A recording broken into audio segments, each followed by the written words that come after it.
sudah agak siang, tetapi Kabayan masih tidur di balai-balai di depan rumahnya. Angin berembus sepoi-sepoi membuat Kabayan makin terbuai dalam tidurnya. Terdengar degurannya cukup keras, sehingga suaranya sampai ke dalam rumah. Nyetung yang sedang menyapu di dalam sampai berhenti sejenak sambil menggeleng-geleng kepala.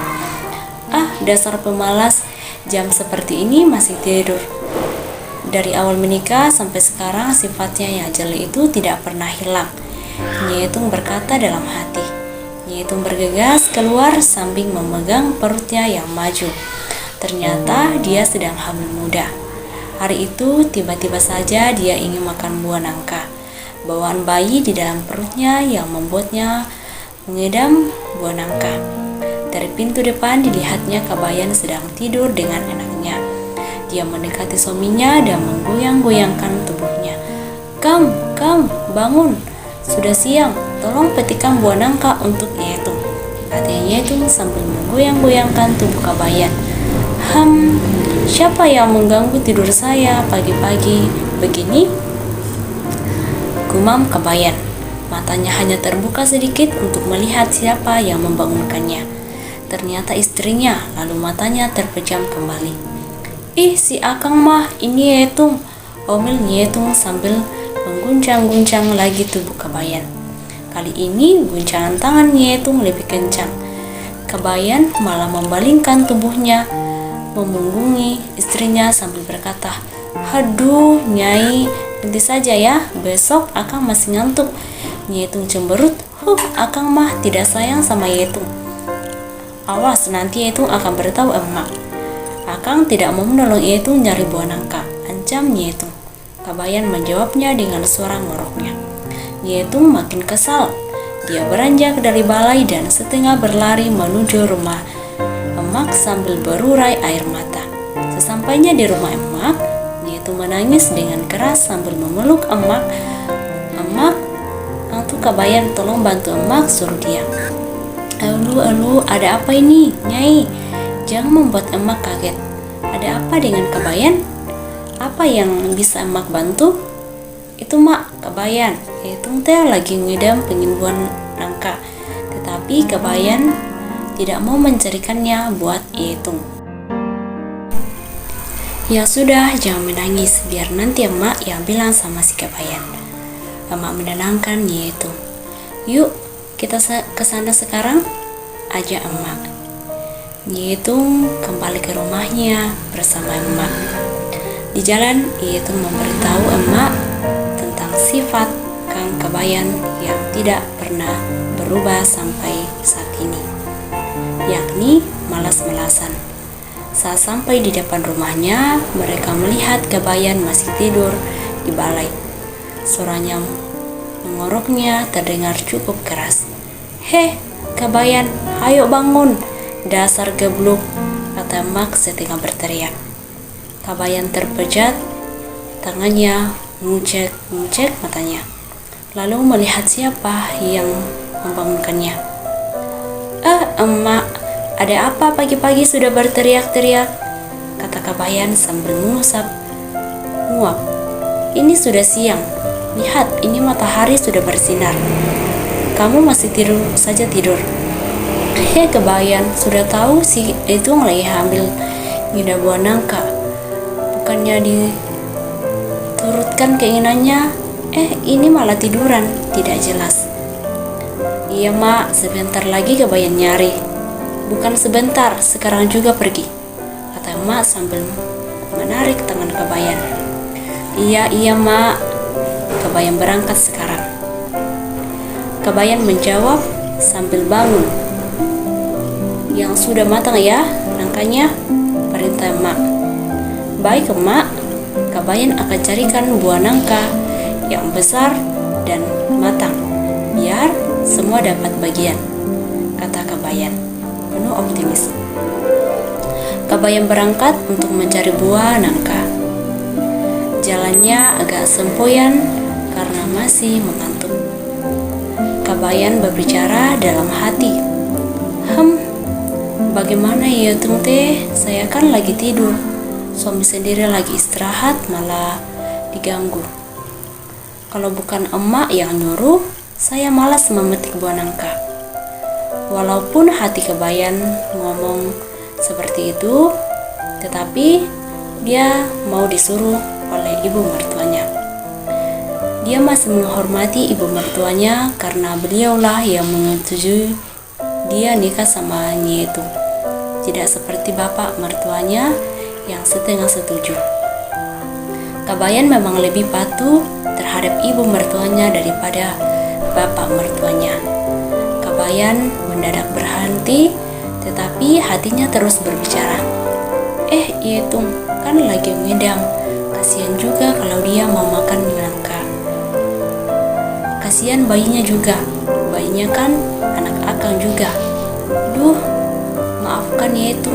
Akang akan cepat-cepat mencari nangka. Akang mencari yang besar dan matang.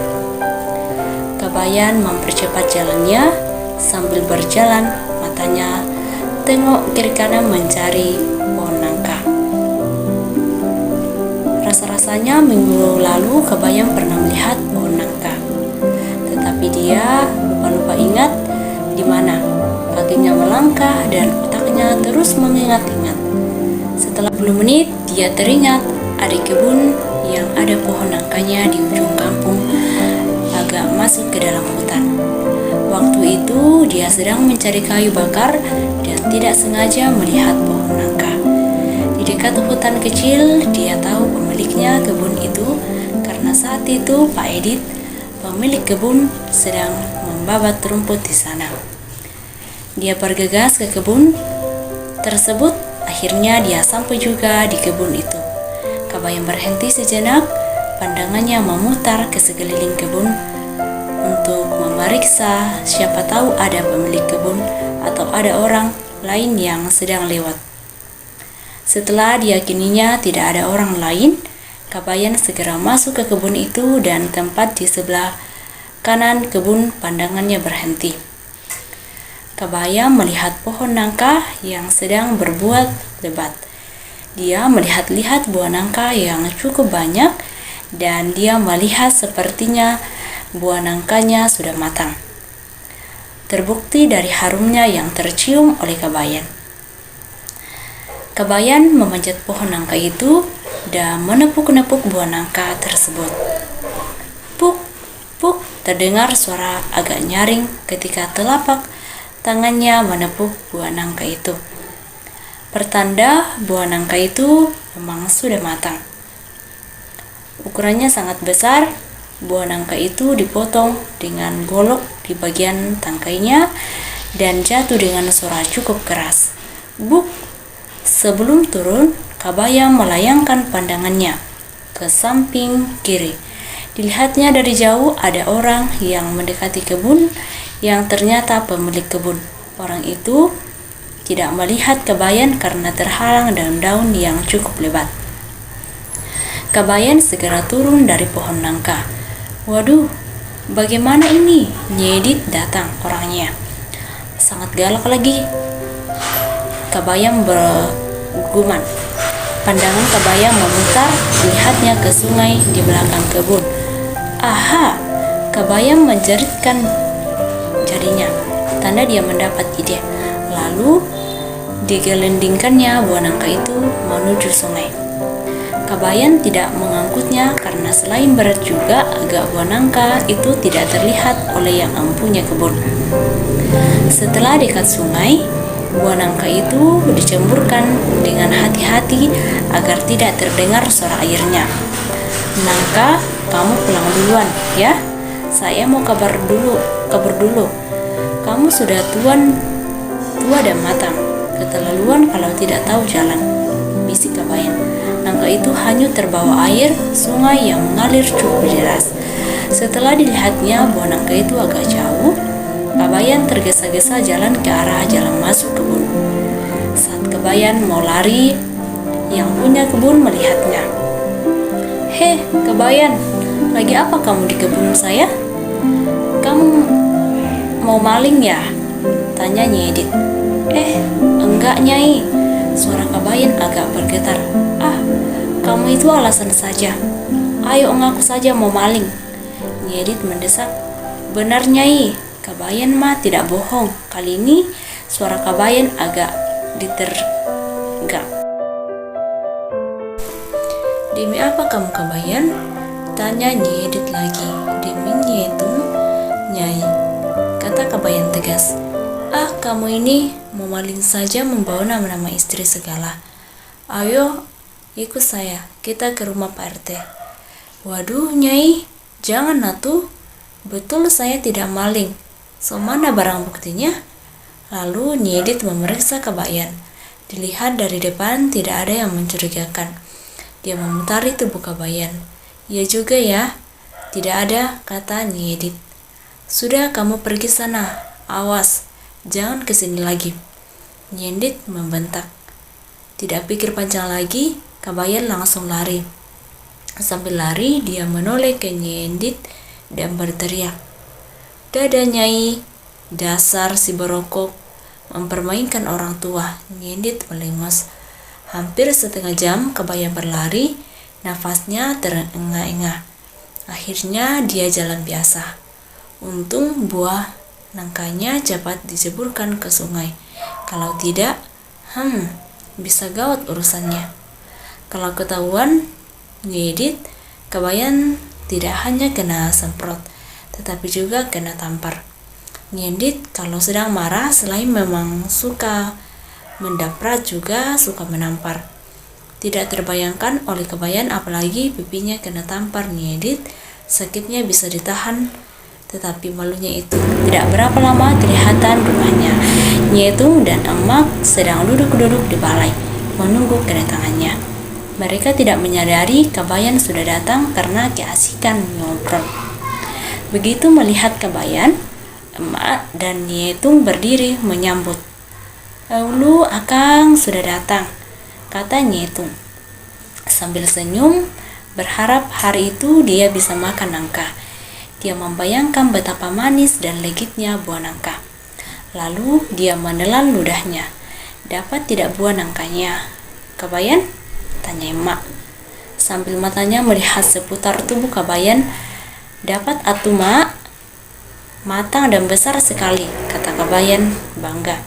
"Lalu mana atuh nangkanya Kang?" tangkap Nyi Etung penuh tanda tanya. "Hor, memangnya belum sampai itu nangka?" Kabayan balik bertanya. Sampai bagaimana maksud Kabayan?" Emak bertanya. "Si nangka itu saya hanyutkan. Saya suruh dia pulang duluan ke sini. Kok belum sampai ya?" terang Kabayan. "Kan buah nangka itu sudah tua, sudah matang. Masa tidak tahu jalan pulang?" Kabayan menjelaskan lagi. "Iya ya, Kang. Mengapa nangka itu tidak tahu jalan ke sini?" Nyi Etung ikut heran. Kabayan, masa buah nangka bisa pulang sendiri? Nangka kan bukan manusia, tidak dewasa, pisan tukang emak." "Yo, sinangkah yang tidak dewasa mah, Mak," Kabayan nyela. "Ya Allah, mimpi apa saya punya anak bodoh kayak kamu Kabayan?" Emak menepuk jidatnya. Emak memutar badan dan langsung pulang ke rumahnya tanpa pamit karena kesal. Kabayan tanpa menghiraukan Emak yang pulang tanpa kata, mengajak istrinya Nyi Etung ke tepi kali di pinggir rumahnya. Sungai di belakang kebun Nyi Edit memang mengalir ke kali di dekat rumahnya. Dia tadi menghanyutkan buah nangka karena sudah memastikan bahwa hanyutnya ke arah rumahnya. Dia dan istrinya menunggu sambil berjongkok. Tetapi buah nangka yang ditunggu-tunggu belum datang juga. Ketika Kabayan dan istrinya sedang menunggu, Abah datang. Dia melihat Kabayan dan anaknya sedang berjongkok. Dia heran, anak menantunya jongkok di pinggir kali tanpa suara. Wajah mereka tampak gelisah. Abah mendekati mereka dan berkata, "Kabayan, itu lagi apa? Kalian jongkok di tepi kali? Tidak ada kerjaan?" "Jangan mengganggu atuh, Abah. Kabayan dan itu sedang husyuk menunggu buah nangka pulang," kata Kabayan tanpa melihat Abah. Matanya tertuju pada kali. "Sejak kapan buah nangka berkaki?" pulang sendiri segala, sahut Abah. Bukan begitu bah, tadi Kang Kabayan memetik buah nangka, lalu dihanyutkan. Katanya itu buah nangka akan lewat ke kali ini. Nyitung ikut menjawab. Oh, maksudnya begitu. Wah, kebetulan Abah baru pulang dari kebun. Sedang capek begini, sepertinya enak kalau makan nangka. Apalagi buah nangka yang matang, pasti manis, ujar Abah sambil menelan air liur. Makanya bantu Kabayan menunggu buah nangkanya. Abah, Kabayan khawatir nyasar nangkanya.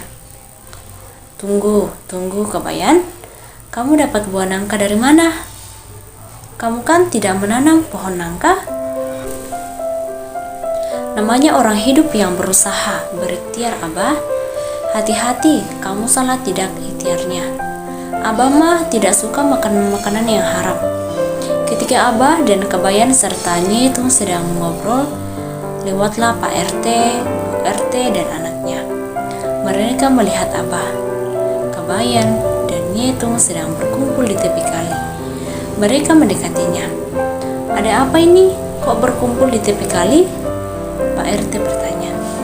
Lagi menunggu buah nangka lewat Pak RT, Nyitung menjawab. Nangka yang ini bukan. Tadi saya menemukannya sedang mengambang terbawa arus air di kali sebelah sana, kata Bu RT sambil tangannya memperlihatkan buah nangka.